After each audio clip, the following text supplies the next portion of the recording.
gente fazer a modelagem de um objeto dentro do SketchUp, pensando nele para ele ser cortado agora numa máquina de corte a laser, nós vamos usar de referência um modelo da 3D Warehouse. Então, nós abrimos aqui a plataforma.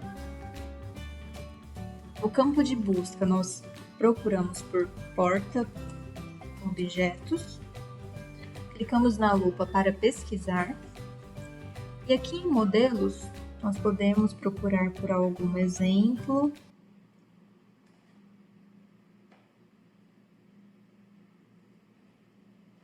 Esperamos carregar a página.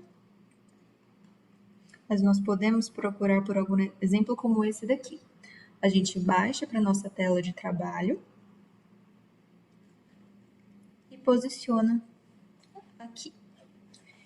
Então, se a gente quiser fazer esse elemento central aqui, para mandar para a máquina de corte a laser, se a gente quiser redesenhar ele, nós podemos sempre pensar em como planificar esse objeto, primeiramente. Então, se a gente for pegar as medidas de referência, a gente pode vir aqui com a trena e ver que ele tem mais ou menos 10 centímetros por 8. Se a base aqui tem 8, essa outra base aqui também vai ter 8. Então, inicialmente, a gente já desenha como retângulo essa base no eixo azul, 0,08 por 0,08. E pensando na planificação desse desenho, nós sabemos que a gente pode copiar. Essa parte, ela tem 0,08 por 0,1, que é a medida que nós vimos lá. Então, a gente pode simplesmente aumentar 2 centímetros para cá. Planificando esse objeto, essa mesma face, ela também aparece aqui. E da mesma forma, ela também aparece dos outros dois lados. Aqui também eu preciso aumentar 2 centímetros. E aqui eu preciso simplesmente copiar, com o CTRL selecionado, né? Copio essa face para cá. Essa, então, seria a planificação inicial desse objeto. Para a gente visualizar melhor, a gente poderia inserir cotas para entender se essas dimensões elas realmente estão de acordo com o tamanho do objeto. Então, com a opção de dimensões aqui, a gente consegue puxar essas linhas de cotas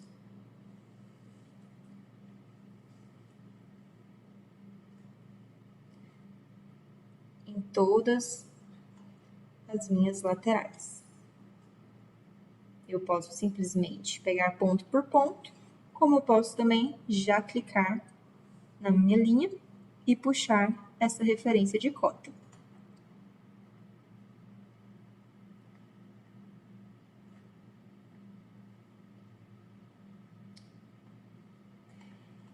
Então, assim a gente tem uma visão de planificação do desenho. E quando a gente envia um objeto para ser cortado na máquina de corte a laser, nós precisamos exatamente deste desenho, apenas a sua planificação, e não a sua forma montada. Mas para a gente entender como funcionaria a montagem desse objeto, a gente pode chegar esse aqui um pouquinho para o lado e montar essa caixinha para ver como que ela ficaria montada. Então, a gente copia esses elementos para cá e cola. Vou afastar mais o meu porta-objetos. Eu vou apagar essas cotas, já que aqui é o meu exemplo de montagem, então eu não preciso dessas informações. Eu vou fazer grupos em cada um desses elementos, para eles não ficarem soltos igual eles estão. Eu quero eles agrupados. Então, basta que eu selecione com o meu botão direito, eu venha em criar grupos e faça isso em todos os meus elementos. E aqui eu posso colocar exatamente a espessura do material que eu escolher confeccionar esse elemento. Então, se eu quiser fazer essa caixa em MDF de 3 milímetros, eu já posso, com 2 cliques eu entro no grupo. Então, eu já posso criar essa espessura do MDF em 3 milímetros com o ícone de puxar e empurrar. Então, eu puxo 0,003 para cima e já dou a espessura certinha do meu material. E repito o mesmo passo com os outros elementos.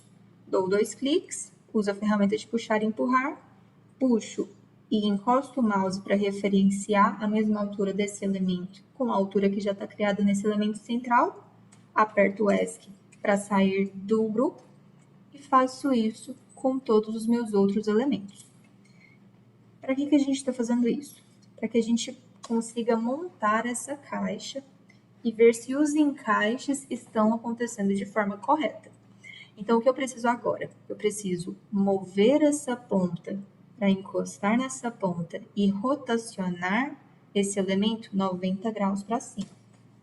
Essa caixa ela pode ser colada, então essa face precisa estar alinhada a essa outra face. Então, a gente só consegue mover para fazer essa colagem funcionar. A mesma coisa, ela tem que acontecer aqui na minha lateral. Então, eu rotaciono 90 graus e coloco essa pontinha encostada nessa pontinha e faço isso nas minhas outras duas laterais. Rotaciono 90 graus e encosto e rotaciono dessa daqui também. Mais 90 graus. No eixo vermelho e encosto essa pontinha com essa pontinha. Então, aqui eu já estou pensando em uma caixinha para ser feita no MDF de 3 milímetros e para ela ser colada. E nisso a gente já percebe aqui que a gente não tem essa borda em contato com essa outra borda, em nenhum desses 4 cantos, o que ia implicar em a gente não colar essas faces, né? Como que a gente resolve isso, então? A gente precisa crescer esse elemento exatamente 3 milímetros, que é o tamanho da espessura do nosso material. Então, essa parte e essa parte, ela precisa ter mais 3 milímetros de cada lado. Assim, a gente consegue fazer com que as faces sejam coladas. E nisso, a gente já pode corrigir o nosso desenho aqui, que foi a única coisa que a gente modificou. Ele cresce 0,003 para cá e 0,003 para cá. Como nós só estamos com 2 casas decimais de medidas, né? Acaba que a gente não vê exatamente com a precisão certa, mas ela está modificada. E nós adequamos também a outra lateral da mesma forma. Damos 2 cliques para abrir o grupo, utilizamos a ferramenta de puxar e empurrar e adequamos essa caixa para que as laterais também possam ser coladas. Vou abrir aqui de novo, seleciona e puxa, exatamente. Então, agora sim, a gente consegue ter uma visão dessa planificação em relação à realidade de colagem. Então, a gente também precisa ou adequar a medida dessa planificação ou simplesmente copiar essa daqui como Ctrl selecionado e colar aqui. Para questões de visualização, a gente pode aplicar materiais também, abrindo aqui entidade de informações. A gente consegue ver os materiais disponíveis, então se eu quiser alguma textura de madeira, por exemplo, eu posso tanto utilizar essa já disponível no modelo que a gente baixou, utilizando o conta-gotas, então nós clicamos no conta-gotas, clicamos na textura do material que foi baixado e clicamos no nosso material. Então, assim a gente já consegue colocar um material de referência no nosso modelo. Ou nós podemos também utilizar de algum modelo da biblioteca de materiais do SketchUp para dentro do nosso material. Nesse caso, eu vou deixar aquele modelo lá mesmo, só para questão de visualização, certo? Mas aqui é importante a gente entender essas duas configurações de desenho.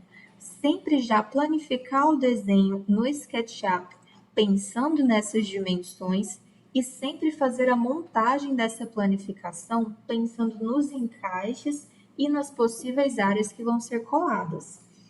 Então, aqui o que a gente precisa de finalização.